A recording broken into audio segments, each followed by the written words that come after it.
สวัสดีค่ะ Welcome to Hot Thai Kitchen. So in the spirit of the upcoming 4th of July celebration, I thought I would share with you an American-inspired Thai dish. Now this is khao pad American or American fried rice.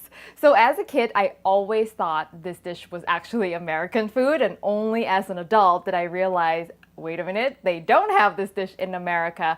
But this dish is very popular in Thailand, especially amongst kids, because it's not spicy and there's just lots of fun components going on. So let's get started. So one of the main components of khao pad American is fried chicken drumsticks, because fried chicken is very American, right? Now you can use whatever recipe for fried chicken that you want. You can even throw down some KFC on the plate if you don't want to make it yourself, but I'll just show you a very quick and simple fried chicken recipe if you want to make it from scratch. Okay, so I've got here some chicken drumsticks.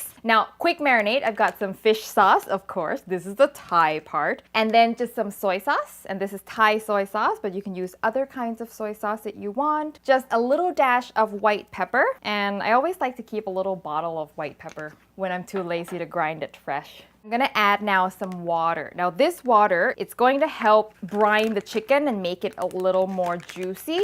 So I only need to marinate this for 30 minutes, but halfway through I'm gonna come and flip this bag over so that the chicken is evenly coated on each side, and you can leave it overnight if you want. So get as much air out as possible, and that's it. While the chicken's marinating, let's take a look at the rest of our ingredients. So I've got here some carrots, and carrots to us is a Western vegetable. You can sort of tell whether a vegetable is considered Western or not based on whether we have a Thai name for it, and in Thai, a carrot is a carrot.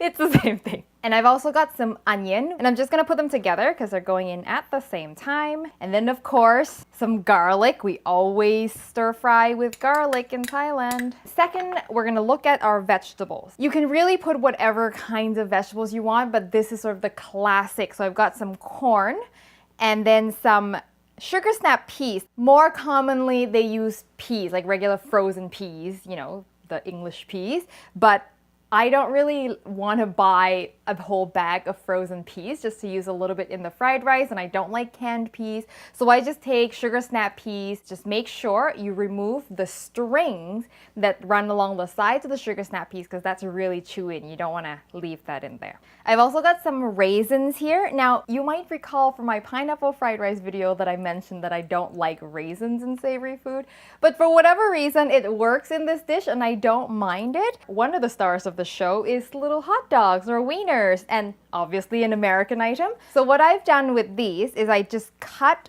halfway up into 4 different sections. And so like this, when we fry them, the little sections are gonna open up and they're gonna look like little octopus. Super cute. Super Asian thing to do too. So the sauce is very simple. I've got here some ketchup, which is to us the epitome of the Western ingredient. This here, I've got soy sauce and Golden Mountain sauce mixed together. Sorry, I meant to separate them, but I got carried away and I mixed them by accident. Now I'm gonna mix the two together. If you want to make it spicy, you can substitute some of the ketchup with some sriracha. That'll be really good too. A little bit of white pepper to this, just for a little kick. And that's it. Let's get cooking. This is the order in which I suggest you do it, that you fry the chicken first because that's gonna take a little while. So I'm adding some cornstarch in order to sort of turn all that liquid into a thin batter. And also some all-purpose flour. A little mix, and the cornstarch is going to keep the batter crispier and lighter than if we were to just do flour. Yeah, that looks just about right. I just want a thin coating. I don't want a thick KFC coating, but if that's what you want, you can add a little more flour, make it a little thicker, and then you get a thicker coating. When you fry chicken, I always want to make sure that my oil is deep enough, and I'm going to heat it up to 350. Once I drop the chicken, the temperature will drop, and I'm going to maintain it at 325. Because the chicken's going to take quite a while, so 8 minutes, now's the time you can go and fry up your eggs. So we're gonna need a sunny side up egg for this. And I don't need to show you how to cook sunny side up eggs, I'm sure, but this would be a good time to do it. Oh. So my chicken is nicely fried, my eggs are fried. Now the last thing we're gonna do before we cook the rice is fry the wieners and turn them into octopuses or octopi.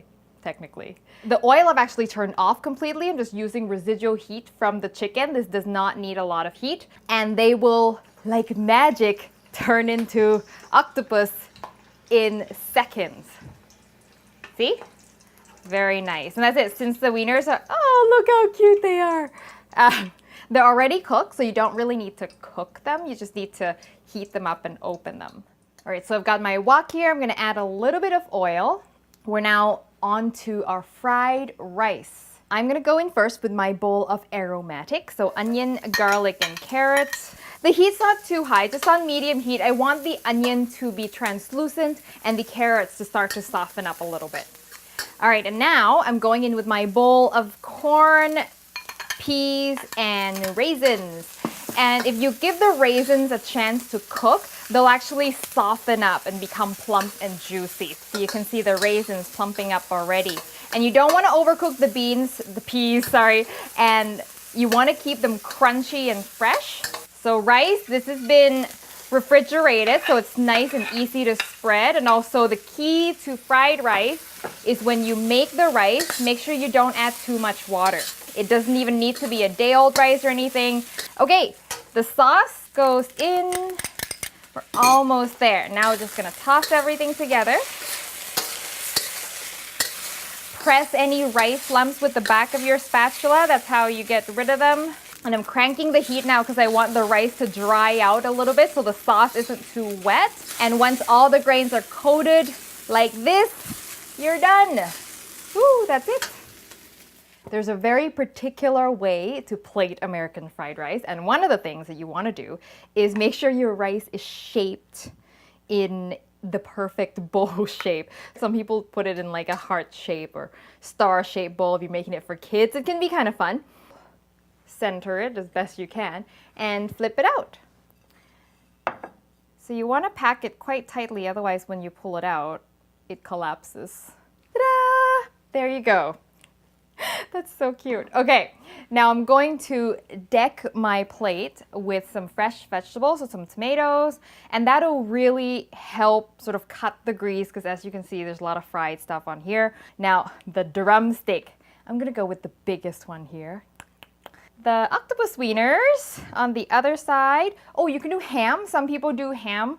How many do I want? Yeah, let's go with 5. And then you top the rice with a sunny side up fried egg. Ooh, look at that. It's so cute. Oh my God, I see this and it just reminds me of childhood. What a fun looking plate. I love the moment you break the egg yolk. And you really need the yolk for this, I find. It adds a touch of creaminess to everything. Ooh.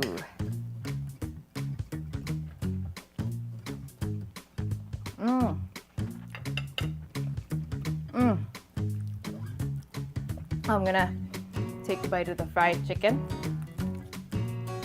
Oh, that's good.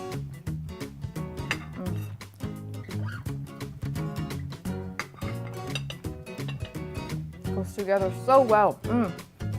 The rice is a little sweet, a little tart from the ketchup. And then that egg, that creaminess of the egg really sort of mellows it out. And then you've got the salty, crunchy, tender, juicy fried chicken. Oh, and I haven't even gotten to the hot dogs. So it's so good and it's so much fun. And just by looking at it, you know your kids are gonna love it. You know you and the kid inside of you is gonna love it. And it's a little bit of prep, but it really goes quite quickly once you've got everything put together. So I hope you give this a try. And when you do, send me a photo on Facebook, Twitter, or Instagram. If you haven't subscribed to the show, please do so right here. I put out wonderful recipes every week. And I will see you next time for your next delicious Thai meal.